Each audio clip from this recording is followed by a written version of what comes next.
Oke, selamat pagi, siang, sore, malam bagi para pendengar, wahai sahabat-sahabat santuy.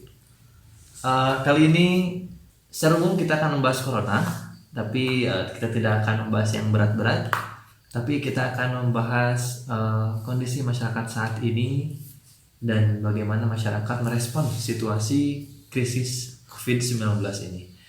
Nah, di sini saya dibersamai oleh seorang rekan. Mungkin boleh memperkenalkan diri dulu.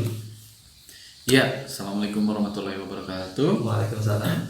Perkenalkan, nama saya Adit Tiat Triansyah, boleh dipanggil Adit, biasanya emang dipanggil Adit atau Abo lah. Kalau di kuliahan saya sering dipanggilnya Abo.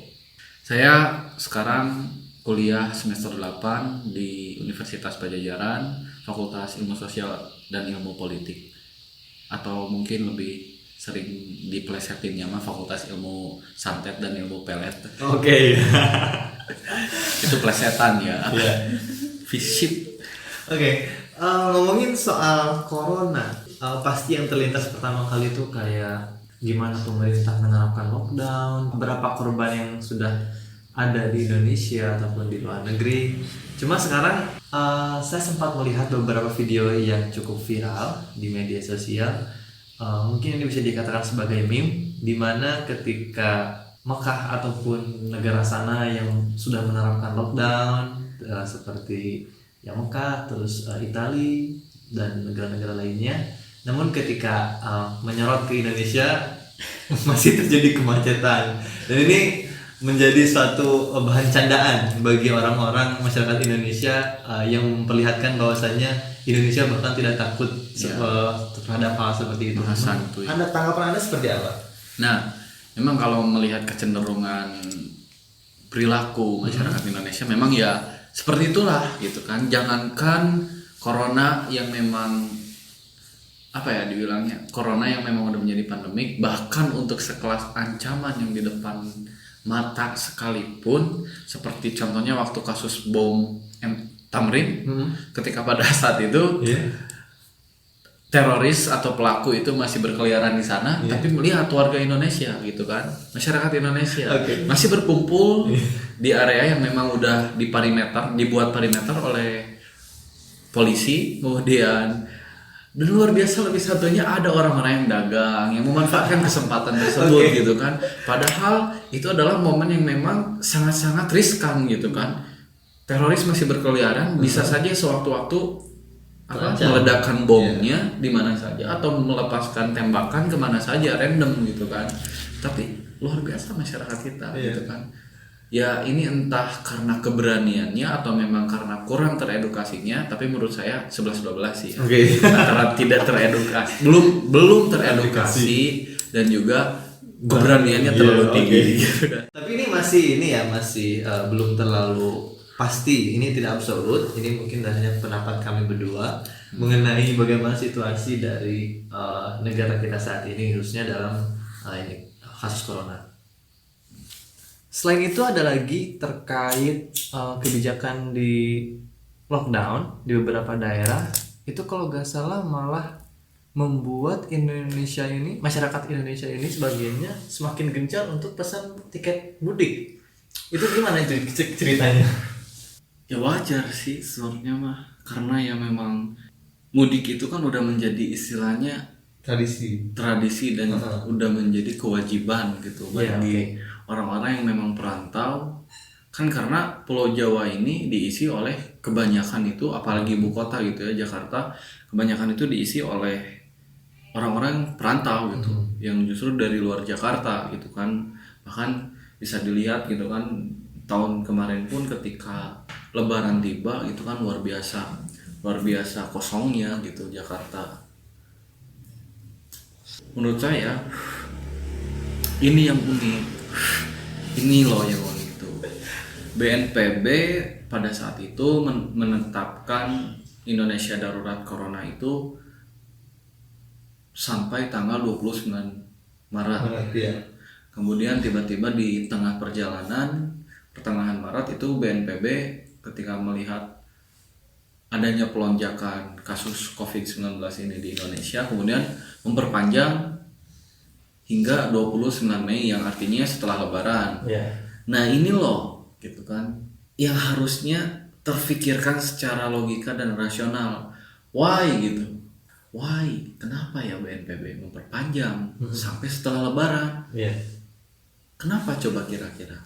Kan pastinya itu BNPB itu pengen si orang-orang yang ada di epicentrum atau daerah-daerah yang terkena wabah atau di Indonesia itu biar gak mudik gitu kan. Makanya BNPB menetapkan masa darurat corona itu hingga setelah Lebaran agar si perantau ini tidak mudik. Oke. Makanya tapi ya kan? ya gitu kan. Kan kocak juga gitu kan, apalagi ketika diberikan masa isolasi selama 14 hari oleh pada saat itu himbauannya dari presiden dan juga dari gubernur gitu kan, malah liburan gitu kan. Ketika tadi Mas bilang gitu kan, kalau di Mekah udah sepi gitu kan, di Madinah sepi, kemudian di Cina apalagi, di Italia juga gitu kan. Lah ini gitu ya mungkin itu oknum gitu kan, hanya beberapa, bukan keseluruhan gitu, itu hanya oknum gitu kan, orang-orang yang memang yang justru orang-orang seperti itulah yang harus kita rangkul. Mungkin dengan adanya podcast ini pun kita bisa akhirnya mengedukasi mereka gitu kan, bahwasanya mereka bukan tidak serta-merta melakukan hal seperti itu tuh karena dengan hanya kita nggak bisa gitu istilahnya menjustifikasi orang-orang tersebut karena mereka melakukan hal kebodohan seperti itu tanpa kita berkaca juga gitu, kita udah buat apa sih buat mereka, atau misalkan buat sekeliling kita lah, kita apakah kita sebagai mahasiswa, apalagi sebagai orang-orang yang teredukasi, apakah kita sudah mengedukasi orang-orang sekitar kita gitu kan. Betul. Ya namun itulah uniknya Indonesia. Ngelihat dari fenomena saat ini, ada gak sih pesan untuk masyarakat Indonesia yang berperilaku seperti itu dari Adit sendiri? Nah, pesan saya, ini tuh penyakit yang sudah ditetapkan oleh Badan Kesehatan Internasional loh ya, bukan Kemenkes doang gitu kan, atau misalkan puskesmas atau oleh mantri gitu ya. Ini WHO tuh punten gitu ya.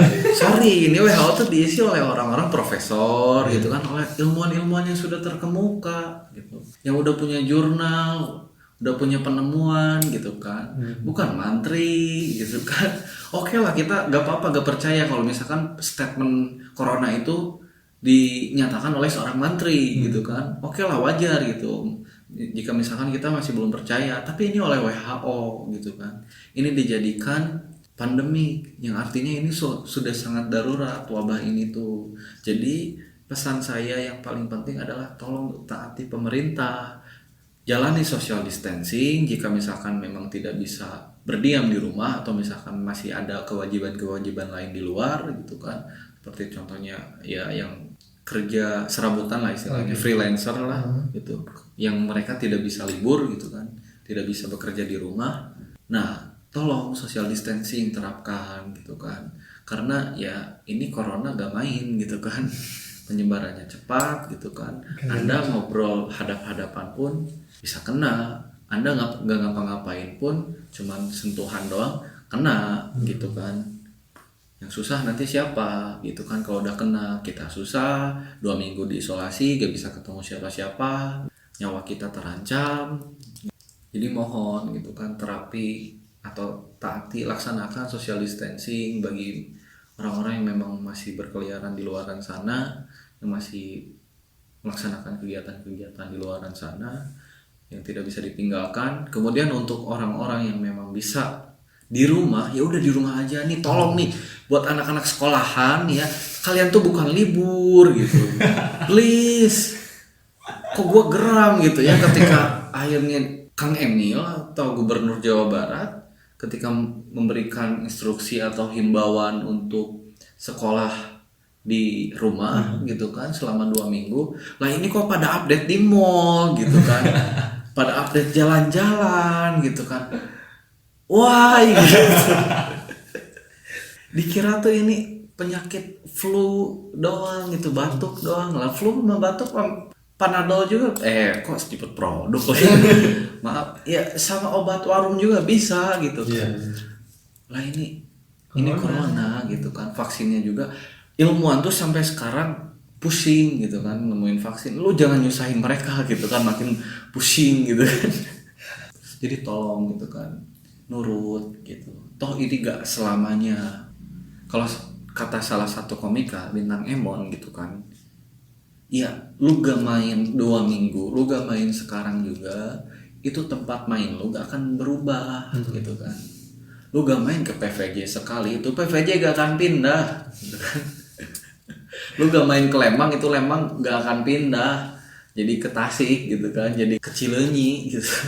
Gak akan ya. Jadi tolong gitu, udah lu bisa sekarang apalagi sekarang gitu, lu di rumah tuh udah bisa ngapain aja. HP ada, lu bisa main game, lu bisa YouTubean, atau lu bisa buat konten-konten kayak kita nih, bikin podcast bermanfaat gitu kan. Lu luapin lu keluh kesah lu selama di rumah, lu gabut, lu keluh kesah keluarin amarah lu, keluh kesah lu gak bisa main gara-gara corona gitu kan. Lu luapin di podcast bisa, di YouTube bisa. Banyak lah gitu kan.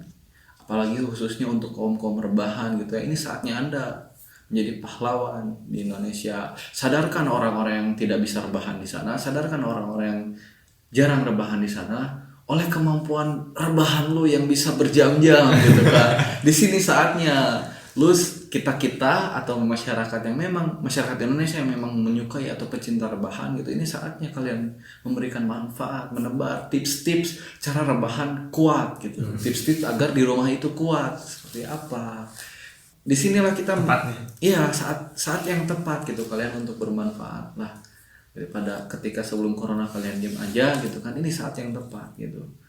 Ya mungkin mereka karena gak berdiam diri di rumah itu karena merasa kalau misalnya mereka tuh cukup kuat, cukup ya ini penyakit yang bisa sembuhkan. Ya mungkin karena ini hanya sebatas batuk, mungkin hanya dengan beberapa obat batuk saja ini bisa sembuh. Beberapa mungkin ada yang berkata demikian. Ya kalau emang batuknya gak menular ya gak masalah gitu kan. Kalau misalkan batuknya batuk biasa gitu ya karena bakteri bukan virus gitu ya, ya oke gitu. Pakai obat batuk biasa pun ya udah gitu kan, selesai gitu kan. Paling lama berapa minggu sih gitu kan batuk itu doang. Dan ketika kita ke rumah sakit batuk doang mah gak akan diisolasi gitu kan, gak akan sampai keluarga kita jadi dipantau gitu kan. Enggak, ya ini corona beda gitu kan. Kalau kata Bintang Emon balik lagi nih, ini gue suka banget nih pesannya gitu, sangat menyentuh sekali. Menyentuh bagi masyarakat Indonesia gitu kan. Kebanyakan atau oknum masyarakat Indonesia yang memang masih meremehkan gitu kan. Ya iya gitu. Kalau corona mah beda gitu. Lu kasih obat batuk ketika corona, ya kasihan obat batuknya. Ini bukan job desk gua gitu kan. Ini bukan job desk gua gitu kan. Bingung obat batuk, coba kasihan gitu kan. Jangan nyusahin juga obat batuk lah gitu. Cukuplah kita berdiam diri, gak usah nyusahin siapa-siapa gitu kan. Kita main aman aja sekarang. Karena apa? Karena virus ini tidak terlihat. Lu kalau emang mata lu kayak mikroskop baru, sok aja lu mau keliaran kesana kesini kalau lu bisa ngeliat tuh virus gitu kan. Nah ini kan nggak kelihatan gitu. Kalau saya pribadi melihat Indonesia dan corona saat ini itu seolah-olah seperti hubungan tanpa status. Ilustrasinya seperti ini. Ketika saya ini corona sudah dimiliki oleh Anda masyarakat Indonesia, tapi Anda tidak merasa Anda memiliki saya tidak dianggap di sini. Dan mereka merasakan kalau Indonesia itu jadi biasa aja. Mereka gak peduli terhadap apa yang ada dari mereka.